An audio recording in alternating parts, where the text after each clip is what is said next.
Astaghfirullah Rabbal baraya. Astaghfirullah minal khataya. Astaghfirullah Rabbal baraya. Astaghfirullah minal khataya. Sallu ala Nabi Muhammad. Alhamdulillah. Bu, tadi kita diingetin di Al-Quran di dalam surah Al-Baqarah sama Ustadz Azhari Nasution ya.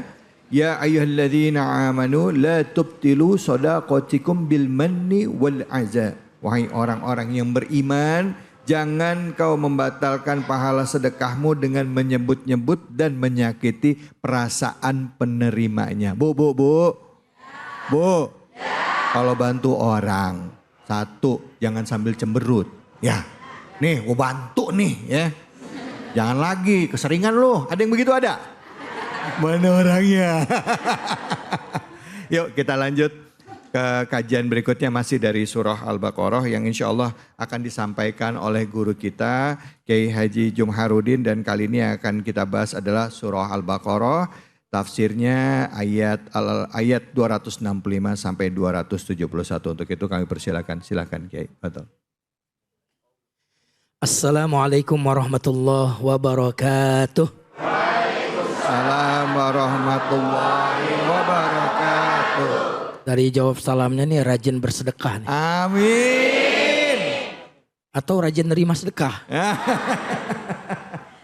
Alhamdulillah wassalatu wassalamu ala Rasulillah sallallahu alaihi wasallam wa ala alihi wa ashabi ajmain amma ba'd. Terima kasih Ustadz David yang sudah mengantarkan tausiah kita. Tadi Ustadz kita sudah memaparkan jangan bersedekah sambil mengungkit-ungkit atau menyakiti. Karena sedekah seperti itu sedekah yang tidak berpahala.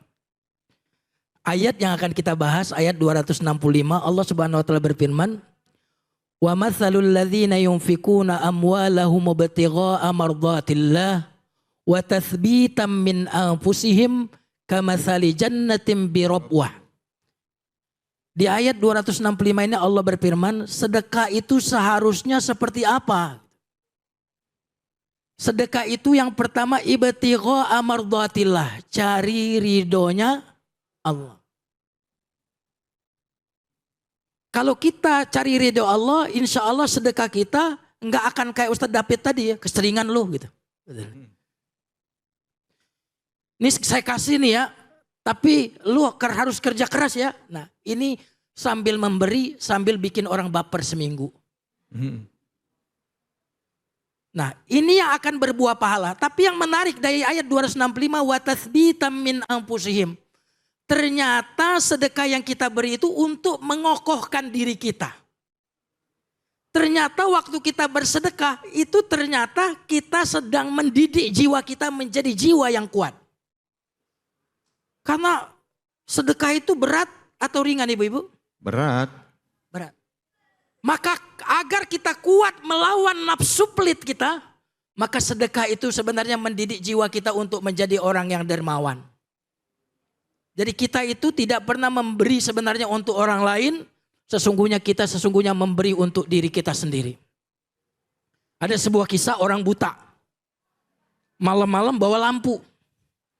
Di jalan raya ketemu anak muda, kata anak mudanya, buta-buta kok pakai lampu. Dipanggil nih sama orang buta, sini dek, sini. Saya ini pakai lampu ini ada gunanya loh dek. Yang pertama kata dia, agar orang yang jalan ngelihat jalan.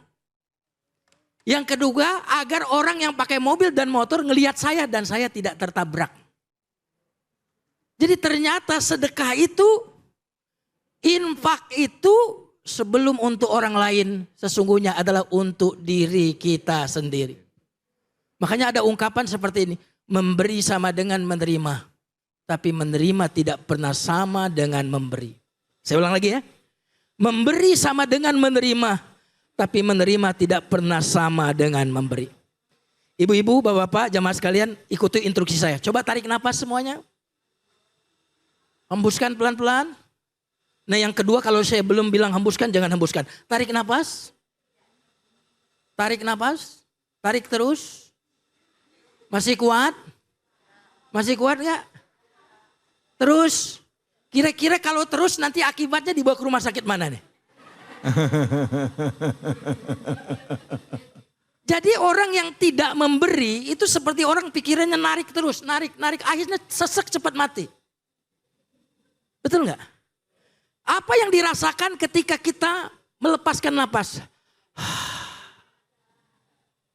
Karena kita memberi akhirnya kita bisa menarik. Tanpa kita bisa melepaskan, tanpa melepaskan kita tidak akan bisa menerima. Maka sedekah, infak adalah tathbitan. Untuk mengokohkan diri kita menjadi kuat. Jemaah sekalian yang dimuliakan Allah Subhanahu wa taala. Nyawa kita itu nempel sama harta. Halo? Nyawa nempel sama apa? Harta. Makanya kalau orang pelit, hartanya ditinggal di dunia, pas mau meninggal, pindah ke alam akhirat ternyata belum ada asetnya di sana. Kenapa? Belum disedekahin. Kira-kira mau nggak dia pindah ke alam barzah? Nggak mau, kenapa? Nyawa nempel sama harta. Karena hartanya ada di dunia, maka dia berat sekali kemudian untuk meninggalkan hartanya itu. Sehingga malaikat harus memaksa dia. Tarik. Wanazi'ati gharqa. Tapi kalau orang bersedekah, ini hartanya telah dikirim ke alam akhirat. Telah menjadi rumah. Telah menjadi kolam renang, telah menjadi kendaraan. Ketika malaikat kemudian ingin mengajaknya pindah, dilihatkanlah ke aset-aset yang telah dia kirim ke alam akhirat itu. Kira-kira dia mau tetap di dunia atau mau ke sana? Mau ke sana. Maka orang-orang yang berinfak akan tasbitan, akan kokoh dia nanti ketika ditanya oleh malaikat maut. Ketika ditanya saat di alam kubur, kenapa? Karena dia telah mengirimkan asetnya ke alam akhirat itu. Maka mau husnul khatimah? Mau husnul khatimah? Mau. Kirimlah sedekah ke alam akhirat. Agar nanti waktu mau dipindahkan, kita senang pindah. Karena di sana ada rumah kita yang sudah kita kirimkan. Masya Allah. Jamaah sekalian yang dimuliakan Allah Subhanahu wa ta'ala. Di ayat 267. Kalau tadi Ustadz kita mengatakan kalau sedekah niatnya yang bagus dong. Jangan sambil caci maki. Ayat 267 surat Al-Baqarah. Ya biarkan anak kita ini, anak kita adalah bunga-bunga. Biarin. Ya. Biarin duduk yang manis ya anak-anak. Jadi bukan cuma niat kalau soal sedekah. Tapi caranya juga penting. Allah Subhanahu wa taala berfirman dalam surah Al-Baqarah ayat 267. Ya ayyuhalladzina amanu anfiqu min thayyibati ma kasabtum. Wahai orang yang beriman, infakkanlah yang baik-baik dari hasil usaha kalian. Jadi bukan cuma niat saya sih ikhlas, tapi ngasih kuenya kue basi. Tapi yang diberikan adalah apa? Yang baik. Karena yang baik itu masih kita rasakan gak kepemilikannya? Masih dirasa gak? Tapi kalau barang udah jelek, biasanya kita tanyain gak di mana tempatnya? Enggak. Berarti sebenarnya barang jelek itu sudah kita buang dari hati kita. Sesungguhnya barang jelek, sesungguhnya kita tidak memberi dari milik kita. Karena sudah kita buang kepemilikannya dari hati kita. Tapi sesuatu yang baik yang kita cintai itu betul-betul terasa kita miliki. Betul nggak? Handphone ibu kalau nggak kelihatan ditanyain handphone baik. Suami ibu kalau nggak kelihatan ditanyain, jangan disedekahin. Tapi diperintahkan sedekah yang baik-baik ya Bu ya. Saya sedekah suami. Ada juga yang gak mau sedekah suami. Kenapa? Orang-orang bilang, Tuntut cerai aja suamimu itu, dia udah terkenal jahat di sini. Semua orang pasti akan membelamu. Apa kata istrinya? Iya sih memang suamiku jahat. Tapi aku tidak akan menuntut cerai. Kenapa? Karena kalau aku ceraikan dia akan menyakiti wanita yang lain yang akan menjadi istrinya. Yeah.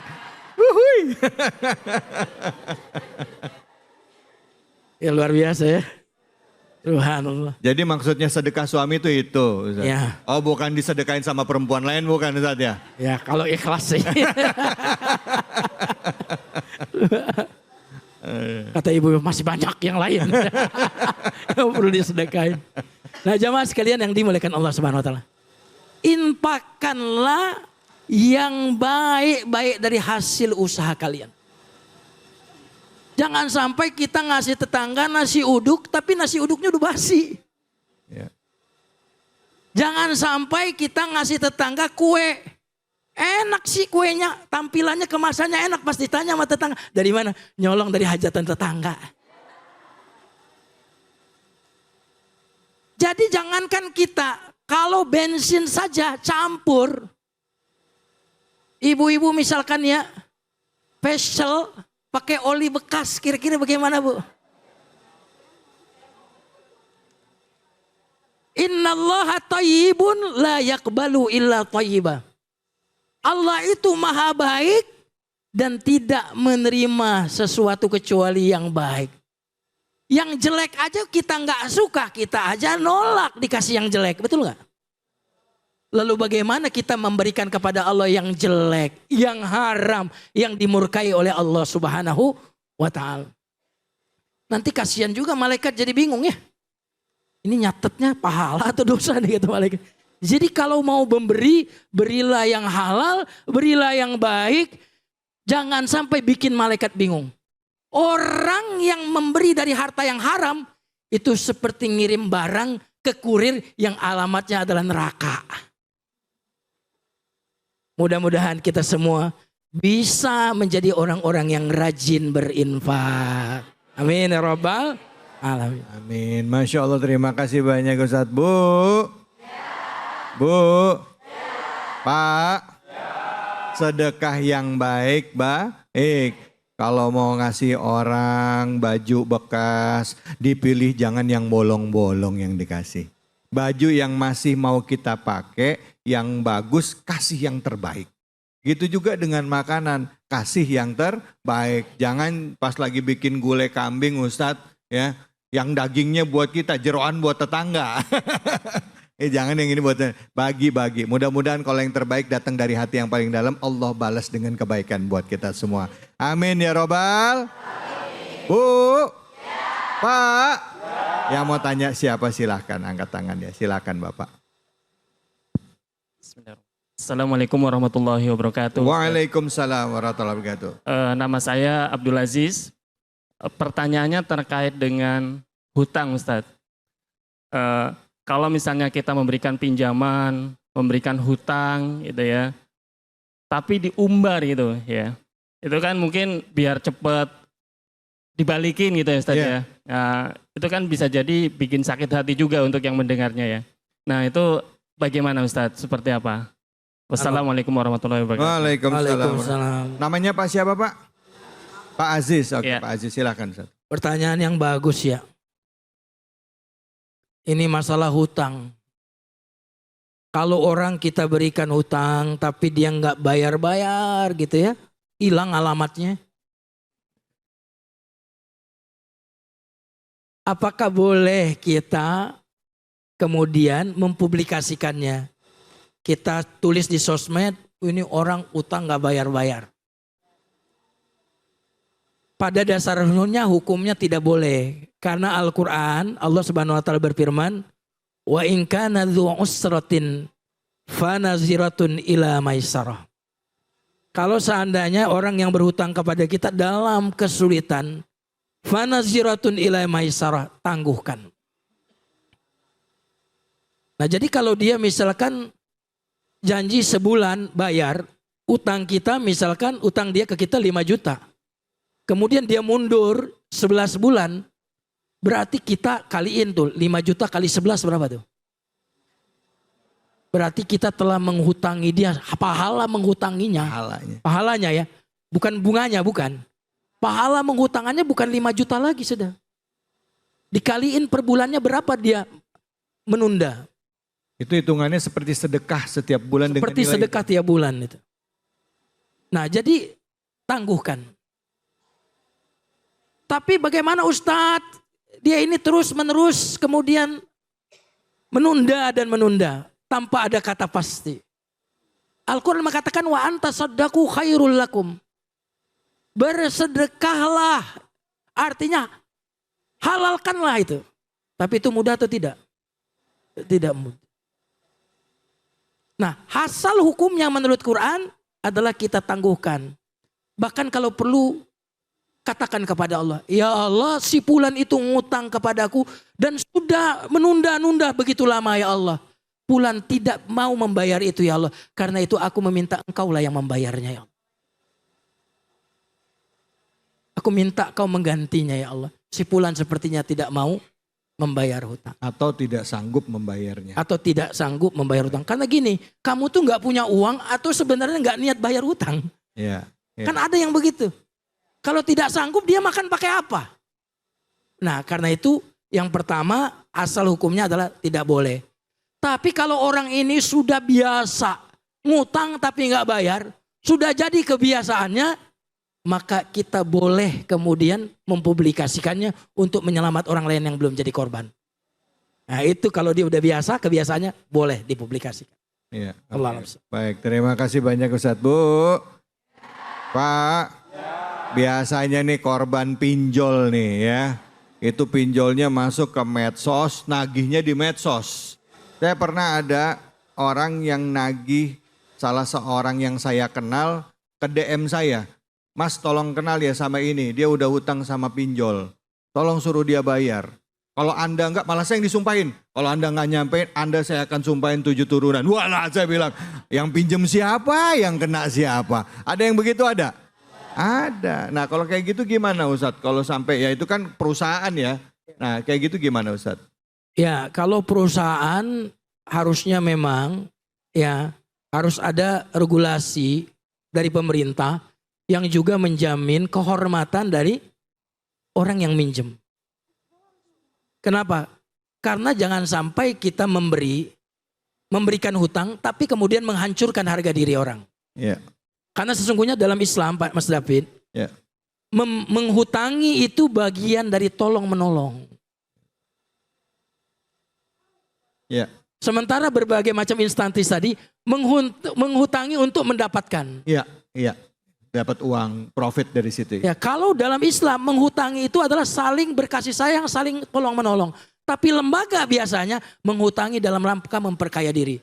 Inilah perlu intervensi pemerintah untuk melindungi masyarakatnya dari keburukan institusi yang tadi memberikan hutang tadi. Baik Ustadz, baik Alhamdulillah. Terima kasih banyak Ustadz. Mudah-mudahan jadi masukan buat kita semua ya. Bu, kalau ada orang ngutang, ibu ngutangin orang, orangnya belum mampu bayar, sabar insya Allah akan dibayar. Nggak boleh pakai medsos gitu ya Ustadz ya. Nggak usah sabar aja dulu. Tapi kalau ibu lihat emang orang yang nggak mampu, ya Bapak lihat orang yang gak mampu Pak, doa sama Allah kata Ustadz tadi, bilang ya Allah aku ridho ya, ya engkau yang bayar, aku maafan Bang kalau perlu ibu telepon orangnya, udah gak usah dibayar, lunas ya, sodakoh dari saya, tapi gak usah jangan sampai ngomel ya, udah gue bayar, lunas ya, uang sodakoh nih, yang ngutang lagi, ya nggak baik-baik, udah gak apa-apa, ridho, udah selesai, bisa Bu? Berat banget ini mukanya. Soalnya 100 juta. Baik, jangan kemana-mana. Kita akan lanjut lagi dan kita akan berbagi keberkahan ini.